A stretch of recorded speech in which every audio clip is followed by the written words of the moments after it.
Olá, como vão vocês? Espero que estejam todos bem. Nós vamos falar hoje sobre a opinião manifestada aqui pelo autor desse artigo, dizendo que há um perigo em fazer falsas promessas para a Ucrânia.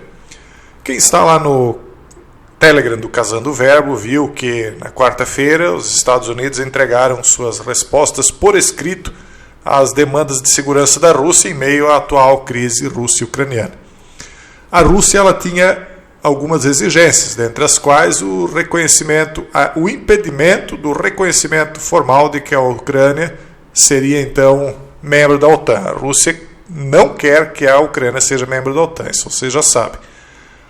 Embora o conteúdo, diz aqui, das respostas escritas dos Estados Unidos fosse confidencial, o pedido do governo dos Estados Unidos, quando questionado sobre a OTAN, o secretário de Estado dos Estados Unidos, Antony Blinken, permaneceu inflexível, dizendo que a porta da OTAN está aberta, permanece aberta, e essa continua sendo o nosso compromisso em relação à Ucrânia, claro que ele está falando, né?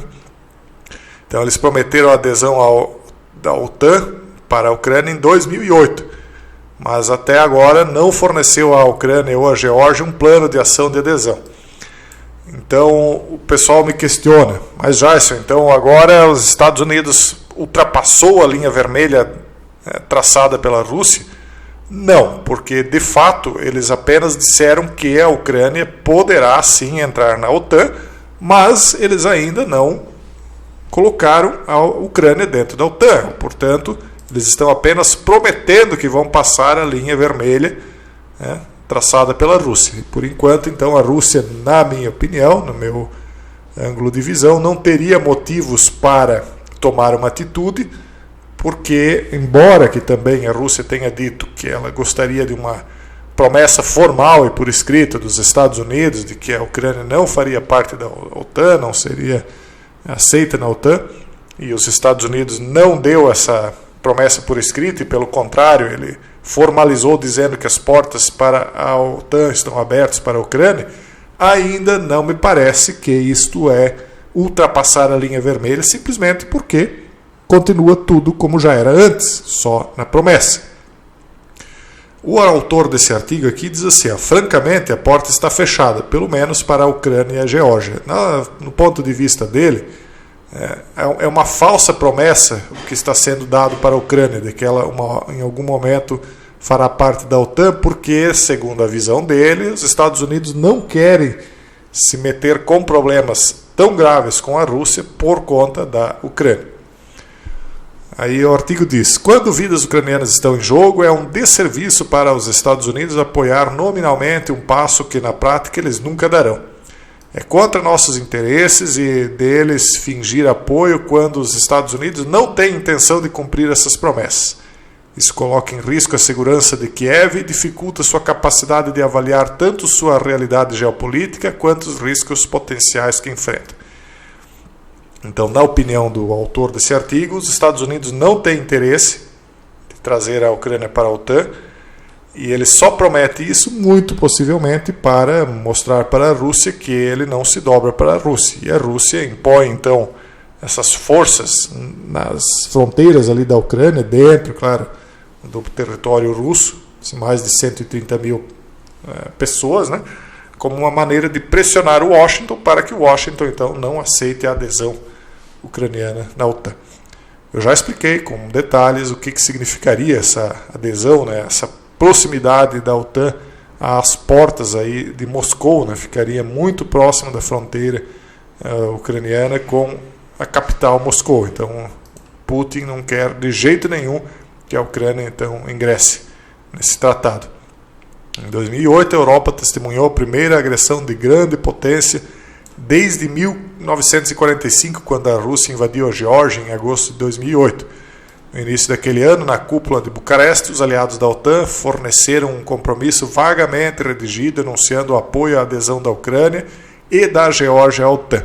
Então isso já vem de muito longe, de 14 anos já.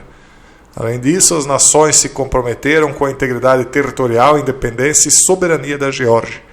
No entanto, ambas as declarações não tinham obrigação de defesa da Geórgia. A retórica de apoio dos Estados Unidos deu à Geórgia falsas garantias E, portanto, ao calcular os riscos potenciais de escalada em meio às ameaças da Rússia, a Geórgia calculou mal e enviou tropas para a Ossétia do Sul. Ou seja, a Geórgia achou que os Estados Unidos a ajudaria e não ajudou, né?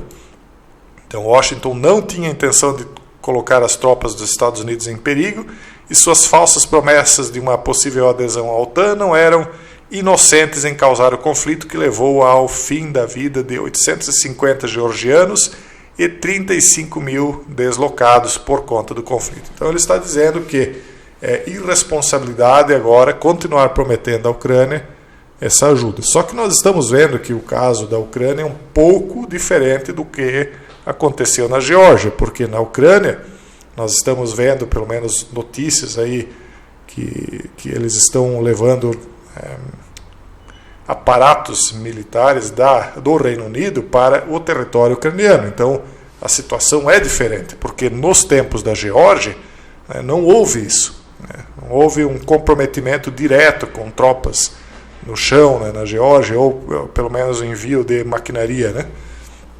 Em 1994, a Rússia, o Reino Unido e os Estados Unidos se reuniram para discutir a Ucrânia e seu significativo estoque de armas nuke de seus dias como membro da União Soviética. Todos os 3 países concordaram em respeitar a independência, soberania e as fronteiras existentes da Ucrânia e abster-se da ameaça ou uso da força contra a Ucrânia.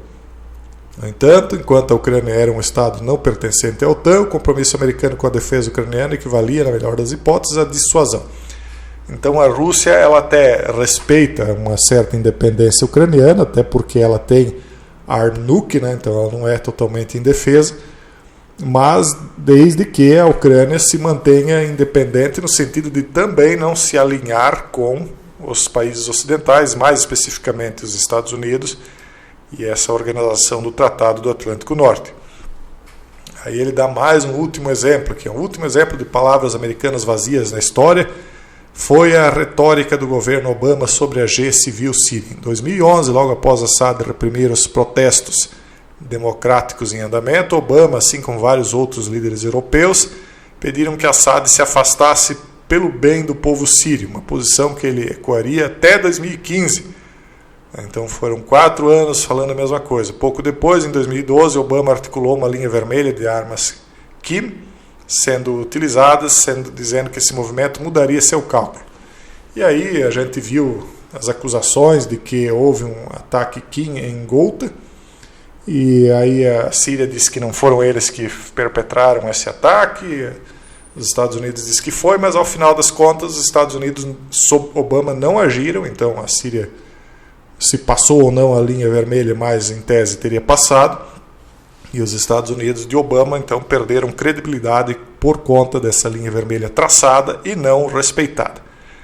Então é assim, pessoal, vamos continuar acompanhando. Nós estamos vendo a mesma coisa acontecer em Taiwan, onde os Estados Unidos prometem ajuda, mas alguns analistas estão dizendo que quando o bicho pegar, os Estados Unidos não vai lá pessoalmente ajudar, e por isso ele está organizando os aliados dele na região para que eles o façam. E é isso, vamos ver até onde vai realmente essa retórica e se essa retórica realmente vai se concretizar em atitudes fáticas. Por enquanto, eu deixo um forte abraço a todos vocês e até o próximo vídeo, se Deus quiser.